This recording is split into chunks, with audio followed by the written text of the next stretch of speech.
whole bunch of other bands. Right. All yours. Thanks, fella.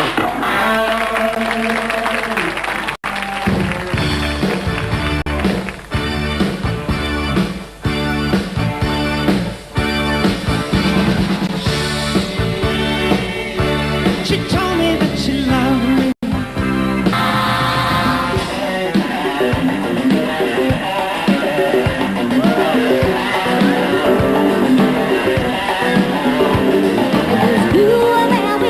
It was my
Dragon, I think from mid-80s I was playing with Dragon, and I played with him for many, many years. And the first gig that we did was MTV celebration of Dragon, and it was the Bondi Road album. Bondi Road album we were promoting. However, our very first live gig was in Perth. So we had these amplifiers that I was sponsored by, asked to use, and they were terrible. But we did the gig with those amplifiers because all our gear was on the road on the way to Perth. So that was our first gig. This guitar served me all throughout Dragon.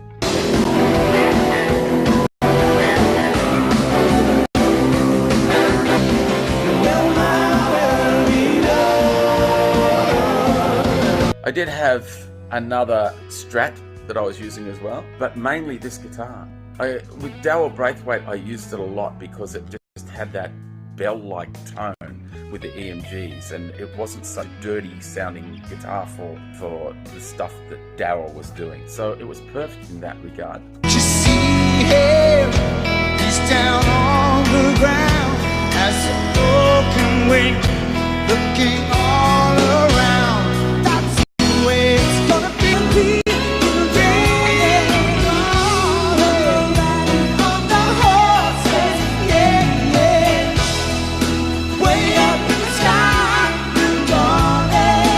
I still love it, and playing it today I'm thinking, why aren't I playing it more?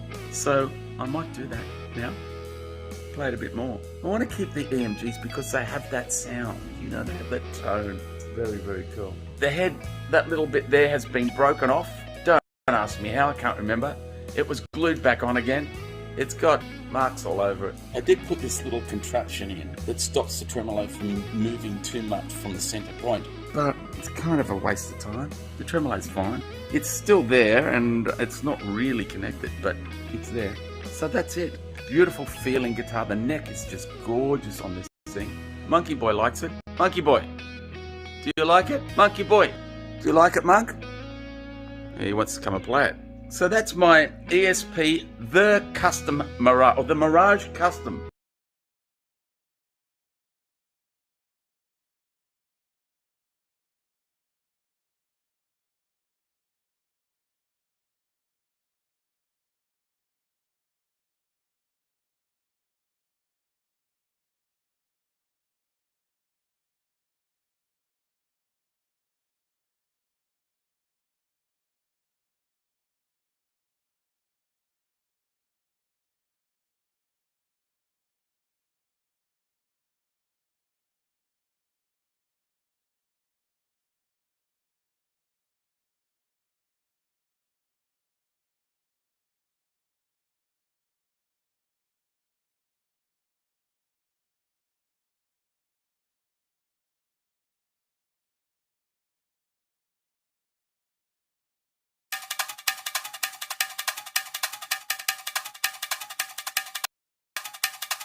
This is my 1956 ES-175. It's an old guitar. It's older than me. Yes, only by a bit, but it's been with me for a long time, this guitar, and it's just a beautiful piece of art.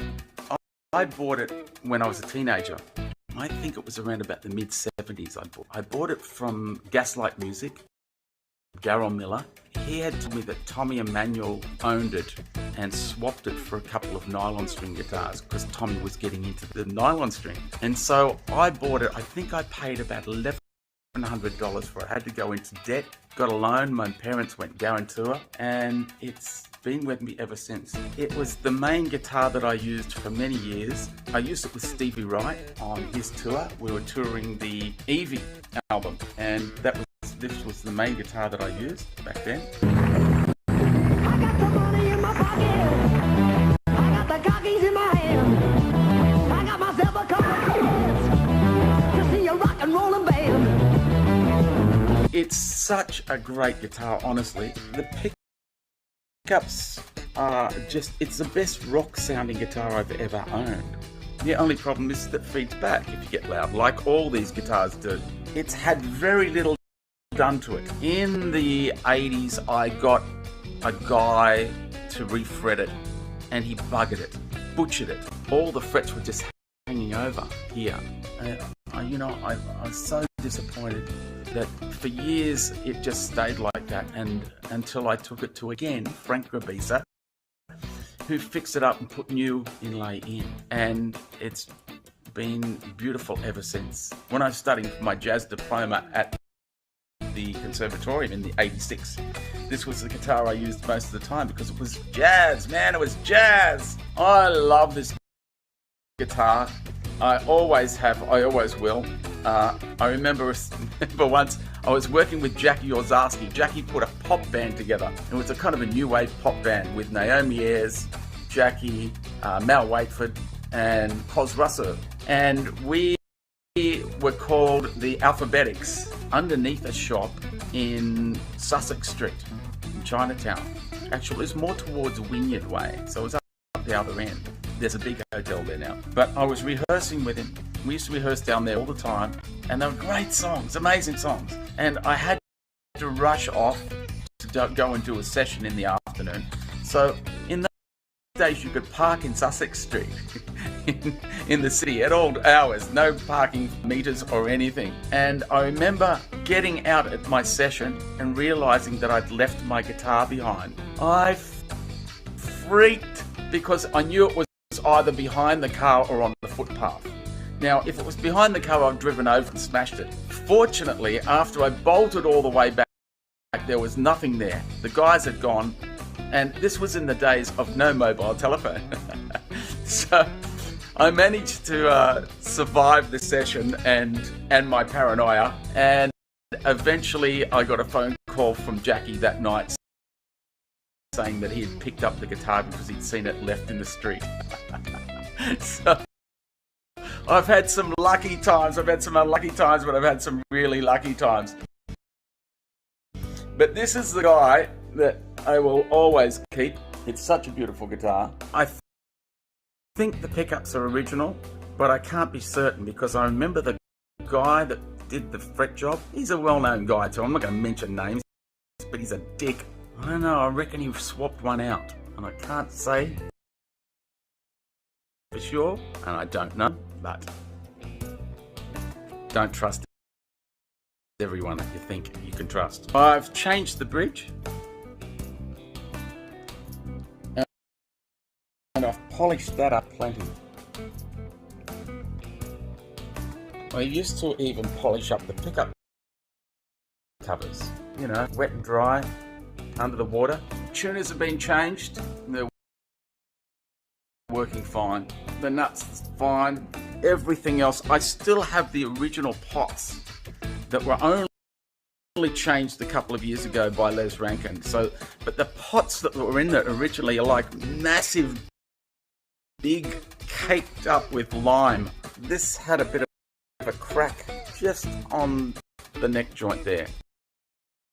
So of course me, in my young age, Thought that super glue would do the trick.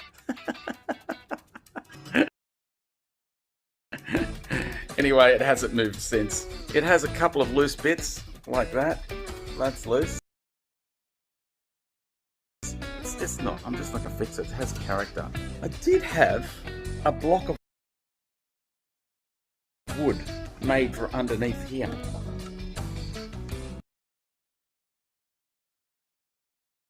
Because I was in the 70s and the 80s and I wanted more sustain. More sustain was more better. And so I thought by getting a block of wood that would sit underneath here, it was made specifically for it, would help with the sustain. It just did. It is what it is. It's a wooden guitar. It sounds amazing. So that's my 175. 1956 and still going strong. I love her and she loves me. And that's the way it's going to be for the rest of our lives.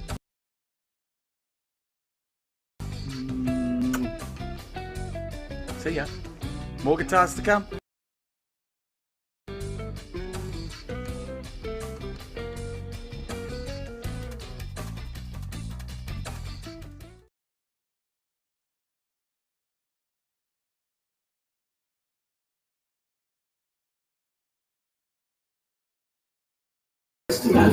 G'day, folks. Yes, just trying out this new system. I've got a new look at that hairdo. Oh, check it out. I've got this new system I'm working and trying to get it so that I can play gigs and sort of stream everything. But it's going to have to be via a modem now. I'm realizing that I have to get a modem that's going to connect not wirelessly. G'day, folks. Oh, that's me. Let me just mute me. Yeah. So I'm coming off my laptop at the moment. That's why it's a bit loose. And I'm running wireless. And wireless is terrible when it comes to streaming. So I'm going to go to Telstra and buy a modem, like a portable modem that I can use for live streams. And yeah, I don't know. I'm going to try and work on this so I can take a laptop to the gig with a proper camera. Oh, that's a big rig. But I'm up for it. I'm up for it. Thank you, everybody. Yes, it's rough, but I'll work on it. All right, just want to see if it works, and it works, and it's good to see Twitch people are on as well. And